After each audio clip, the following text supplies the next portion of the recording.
dit qu'il va loin, ménage sa monture. Et vous pouvez pas vouloir aller en guerre, vous savez que l'autre bataillon c'est juste 28 personnes et vous quittez chez vous avec 28 balles. Si vous ratez une balle, ça veut dire que faut que vous laissez un des soldats de là-bas. On vous dit vous voulez aller aux élections et il faut 28 et vous avez les 28 exactement. Mais même si Sodino ne retirait pas ne retirait pas son parrainage et que avant, ça c'est des suppositions. Si avant Sodino, si un député, je dis pas Sodino, si un député n'était pas là, son suppléant n'était pas là, le député n'est pas là, son suppléant n'est pas là. Et qui va retirer leur parrainage en leur place en son temps? Parce que du moment où il n'existe plus, on ne peut pas établir le formulaire du parrainage pour quelqu'un qui a cessé d'exister peut-être 1 an ou 2 ans avant les élections.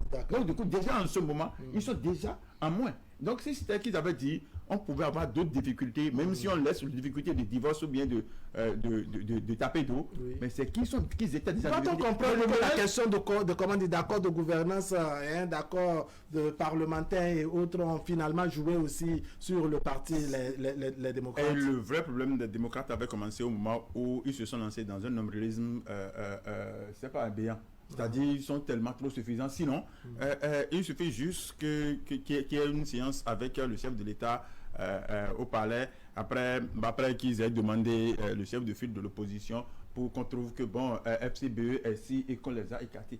On devrait pouvoir travailler avec FCBE, histoire même de les absorber pour pouvoir les utiliser. Parce que vous savez... En clair, vous voulez dire qu'on n'a pas su bien parler au FCBE. Non seulement ça, vous parlez tout à l'heure de mélange. Le mélange est tellement... ouvert comme ça, parce que regardez, la sortie de maître Renaud Agbodjo sur Sodino, qui dit qu'il avait échangé avec Sodino le vendredi 17 à 19h, je crois 27, et que le samedi il fait une sortie pour dire que l'intéressé serait kidnappé, ou on se demande même s'il est encore en vie. Et le lendemain, le monsieur fait une sortie pour dire qu'il est en vie et il va casser. Donc il a appelé le vendredi, lui fait sa sortie le samedi et le dimanche, il réagit le dimanche 19. Il a fait sa sortie en tant que qui? En tant que lanceur d'alerte, en tant que candidat aux élections, ou en tant qu'avocat de Sodino, ou en tant qu'avocat de la famille de Sodino, ou en tant qu'avocat du parti politique. Parce que si vous voulez être président de la République, il y a des démarches qu'il faut avoir, il faut pas être à la mise. Alors, Armand Videegla, les choses, on va évoluer un peu. Quand on a fini de dire tout cela, toutes ces difficultés, cette manque de cohésion, cette difficulté à faire de mouvements d'ensemble au niveau du parti, les démocrates, on sait que les choses sont actuellement au niveau de la Cour constitutionnelle. Les résultats devraient sortir, si je peux me permettre, en début de semaine. Mais bon, pour des besoins de complément d'information, de complément de dossier, le parti a souhaité se retirer, apporter les éléments qu'il faut, et donc l'audience aura lieu le jeudi prochain. À quoi on peut s'attendre selon vous? Non, à quoi on peut s'attendre? Que le droit soit dit. C'est simple. Et on a dit que les décisions de la Cour sont sans recours, je crois, c'est ce qu'on dit très souvent. Bon, et puis tout le monde accepte, mais le problème c'est que c'est comme si on s'accroche à la Cour. Et dans le chemin actuel, dans le cas actuel, c'est le dernier rempart. C'est le dernier rempart. Quand un tribunal de première instance ne vous donne pas raison, la cour d'appel ne vous donne pas raison, et qu'il y a une instance comme la Cour constitutionnelle, vous la saisissez. Donc, c'est-à-dire, c'est pratiquement le dernier des souffles du parti démocrate. Je crois qu'à ce niveau, le parti a joué sur beaucoup de tableaux. Moi, je ne suis pas juriste. Ah bon? Mais oui, je crois que le parti a joué sur beaucoup de tableaux à ce niveau-là. En saisissant la Cour. Ah, d'accord. En saisissant la Cour. Mais ce que je voudrais dire, c'est qu'il y a une vie après la décision de la Cour.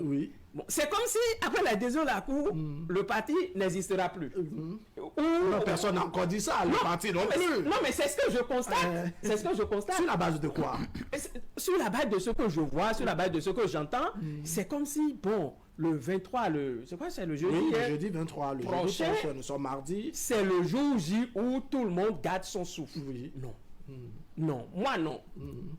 Moi non. Non, parce que peut-être vous n'êtes pas militant du parti des démocrates. Les autres sont subordonnés, n'est-ce pas, à la décision de la Cour constitutionnelle pour voir que devient leur participation à l'élection présidentielle de 2026. Non, ce que je voudrais dire, comment est-ce que on saisit la Cour et puis après soi-même on demande un report? Non, c'est pour peut-être compléter les éléments. Peut-être avec ça, on se montrera beaucoup plus convaincant au niveau de la Cour. Je suis tout à fait d'accord. Oui. Je suis tout à fait d'accord. Je crois que dans les procédures, c'est normal. Oui, c'est normal. Si c'est pas normal, ça n'allait pas se passer. Voilà. Mais pour moi, ça me gêne un tout petit peu.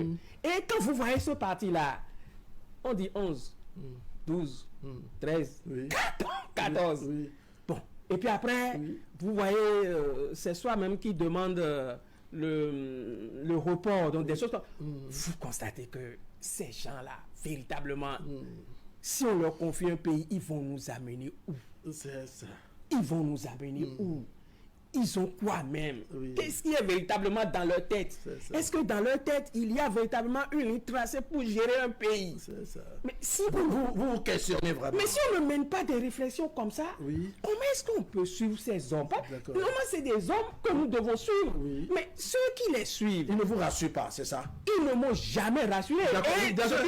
Delphin Gangana, à quoi vous vous attendez, je dirais, jeudi prochain au niveau de la Cour en termes de décision? Oui, la Cour répond toujours à la question qu'on lui a posée. Ça dépend de la question posée à la Cour. Je ne connais pas le thème de leur recours, je ne sais pas sur quoi ils font recours. Est-ce que c'est demandé, c'est dire, est-ce que l'honorable Sodinou a raison ou bien peut vraiment retirer son parrainage? Est-ce que c'est ça? Ou est-ce que c'est de dire, une fois que l'honorable a déjà déposé le parrainage, même si on n'avait pas mis le nom de Dieu sur ça, c'est que...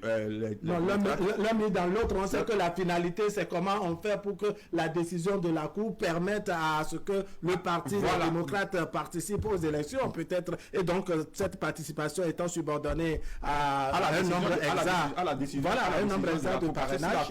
Aujourd'hui où bon ok vous pouvez tout faire, ça veut dire que bon ils vont applaudir, mais si la Cour dit non, ça veut dire que ça s'arrête. Ça veut dire que leur participation tient à la décision de la Cour.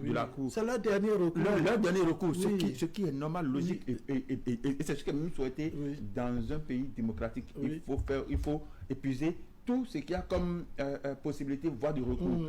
Mais quand je dis ça et je n'ai pas lu le recours déposé par Noro Denis Akasalé, mais j'ai juste écouté ce qu'il a fait sur TikTok et qui dit et qu'il souhaite à ce que l'honorable soit présent et qu'il demande même à la Cour de suspendre totalement le processus électoral.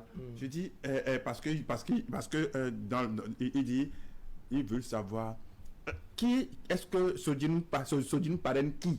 Sodinou ne parraine pas ou parraine qui? Si la question c'est de demander à Sodinou vous parrainez ou vous parrainez pas, Sodinou a déjà dit qu'il ne veut pas parrainer. Donc si c'est ça qu'on veut demander à la Cour, donc la Cour va dire que non, bon, est-ce que c'est à Sodinou qu'on pose, c'est à la Cour qu'on demande, c'est à Sodinou qu'on pose la question devant la Cour. Sodinou a déjà dit je ne parraine pas. Si ce n'est que ça, ça veut dire que la Cour ne peut que dire Sodinou a dit. Est-ce que la Cour peut contraindre Sodinou à parrainer? C'est à ce moment, c'est à ce niveau maintenant que tout le débat se fait. Et le soir, c'est quelque peu embrouillé. Embrouillé, non, c'est plus qu'embrouillé. Parce qu'aujourd'hui, on se dit, mais c'est quoi ce que l'on veut, c'est quoi ce que l'on demande, et c'est quoi ce que l'on attend. Ce que nous attendons nous tous, c'est d'apprendre que oui, la Cour a rendu une décision, mais que sa décision a été respectée. Si la décision de la Cour dit tout le monde participe aux élections, c'est bon. Mais si la décision de la Cour amène les gens à ne pas participer aux élections, et qu'on ne mette pas le pays à feu. Qu'on s'en tienne, je dirais, à la décision de la Cour.